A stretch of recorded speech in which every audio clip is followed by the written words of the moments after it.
Hello hi, आप लोग कैसे हो? ओके, लास्ट वीडियो लेक्चर में मैंने डिस्कस किया था वर्क के बारे में। मैंने वर्क का 3 डिफरेंट केस डिस्कस किए, जिसमें से positive work, negative work as well as zero work के बारे में डिस्कस किया था। आज के वीडियो लेक्चर में हम लोग डिस्कस करेंगे वर्क डन का कैलकुलेशन कैसे करना है मतलब वर्क कैलकुलेट कैसे होगा। तो देखो, वर्क डन का फॉर्मूला में क्या है, तो वर्क डन का फॉर्मूला में एफ डी कॉस थीटा है, जिसमें एफ है फोर्स, डी है displacement, theta is the angle between force and displacement. ये हमें पता है, राइट। अब हम क्या करेंगे कि हम देखेंगे इस फोर्स को। अब ये फोर्स या तो कांस्टेंट हो सकता है या फिर वैरी कर सकता है। यदि फोर्स कांस्टेंट होगा तो क्या होगा, फोर्स वैरी होगा तो क्या होगा। तो देखो, फॉर्मूला से कैलकुलेशन तो हो जाएगा, कोई प्रॉब्लम नहीं, लेकिन हमें कभी कभी वर्क डन का कैलकुलेशन बाय द ग्राफ भी करना पड़ता है, राइट। तो हम लोग ग्राफिकल कैलकुलेशन डिस्कस करेंगे, ग्राफिकल। तो देखो, फर्स्ट केस जब फोर्स कांस्टेंट है, फोर्स कांस्टेंट का मतलब फोर्स का वेरिएबल, फोर्स का जो वैल्यू है वो चेंज नहीं हो रहा है। तो हम क्या करेंगे, एक ग्राफ प्लॉट करेंगे जिसमें ये वाला साइड डिस्प्लेसमेंट प्लॉट करेंगे और ये वाला साइड फोर्स प्लॉट करेंगे। हम फोर्स का कुछ वैल्यू ले लेंगे, लेट से 10। तो मान लो ये हो गया 0, ये हो गया 5, ये हो गया 10। अब डिस्प्लेसमेंट तो चेंज होते ही रहेगा, राइट। लेकिन हमने जो अजम्पशन किया है वो ये है कि डिस्प्लेसमेंट चेंज हो लेकिन फोर्स का वैल्यू चेंज हो। तो displacement is changing but force is not changing. तो फोर्स का जो प्लॉटिंग होगा वो ऐसा होगा। और हम कितना डिस्प्लेसमेंट तक प्लॉट कर रहे हैं तो मान लेते हैं यहां पे हम प्लॉट कर रहे हैं। तो हमें एक ग्राफ मिला जो एक रेक्टेंगुलर एरिया को कवर करता है। इसको नाम दे देंगे, मान लेते हैं इसको ओ ए बी सी, राइट। हम क्या मानेंगे, हम इसका एरिया निकालेंगे, area of the graph O A B C क्या होगा, this is equals to length. अब इस केस में लेंथ क्या होगा, O A into breadth. Breadth क्या होगा, ब्रेथ हो जाएगा ए बी। तो लेंथ का मतलब ओ ए का मतलब क्या हुआ, डिस्प्लेसमेंट, और ब्रेथ बी ए का मतलब होता है फोर्स। अब एक चीज बताओ आप, फोर्स विथ डिस्प्लेसमेंट का प्रोडक्ट को क्या बोलते हैं, वर्क डन। तो यहां पे हमें मिल जाएगा वर्क डन, मतलब area under force displacement graph is work done, right। मान लेते हैं हमने क्वेश्चन दे दिया, क्या क्वेश्चन दे दिया, यहाँ पे डिस्प्लेसमेंट दे दिया, यहाँ पे फोर्स दे दिया।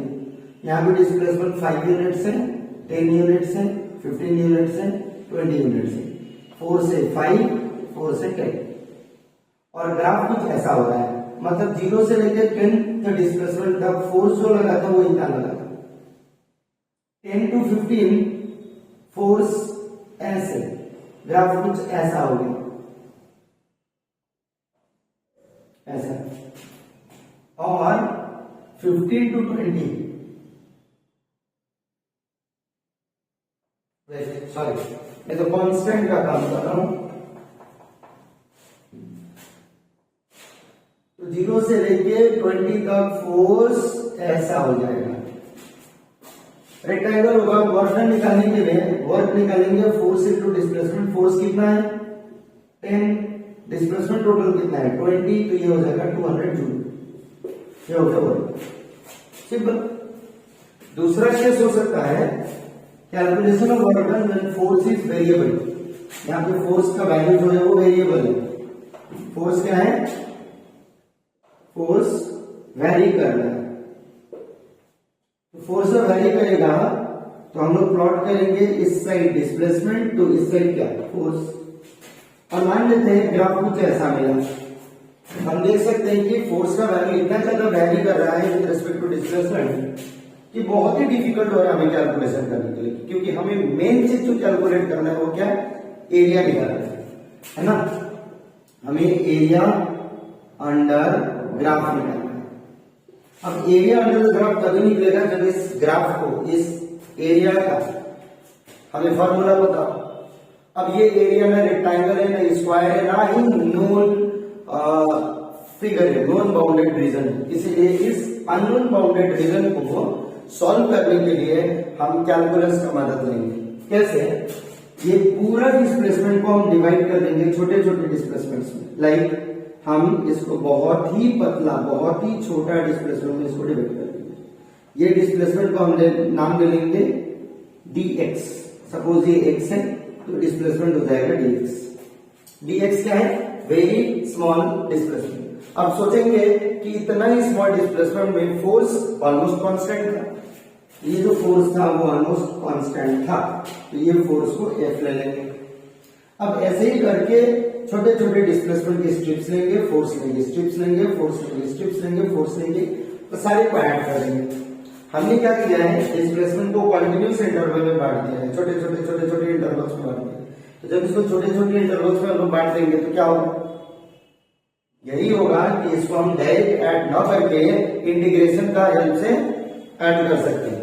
और जो फोर्स होगा उसको हम एवरेज ले लेंगे, तो जो वर्क डन होगा dw, इसका जो वर्क डन होगा वो हो जाएगा फोर्स टाइम्स डिस्प्लेसमेंट, और टोटल वर्क डन जो होगा वो इंटीग्रेट करेंगे फोर्स विद डिस्प्लेसमेंट को from initial displacement xi to final displacement xf।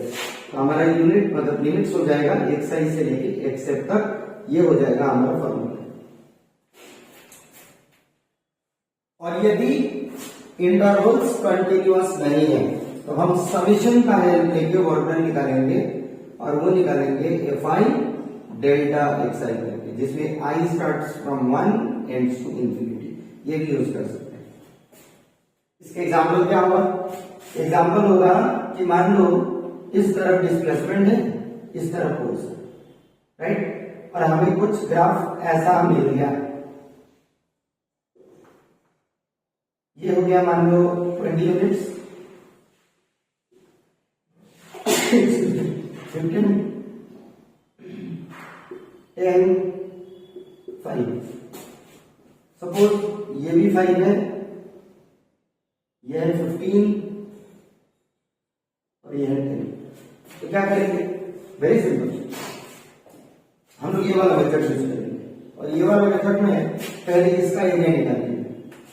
ये एरिया क्या होगा?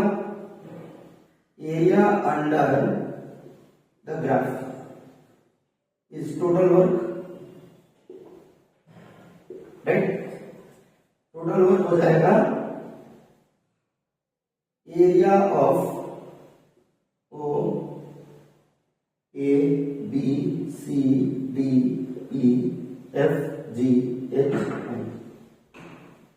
आई, area of O A B I plus area B C H I plus area C H G D plus area D E F G. ये कर लें। अब हर एक का figure हमें पता है, राइट। ये फर्स्ट क्या है? ये है रेक्टेंगल, लेंथ इंटू ब्रेथ कर लेंगे। ये क्या है? ट्रेपीजियम। ये क्या है? ट्रेपीजियम। ये क्या है? रेक्टेंगल। ट्रेपीजियम का एरिया क्या होता है?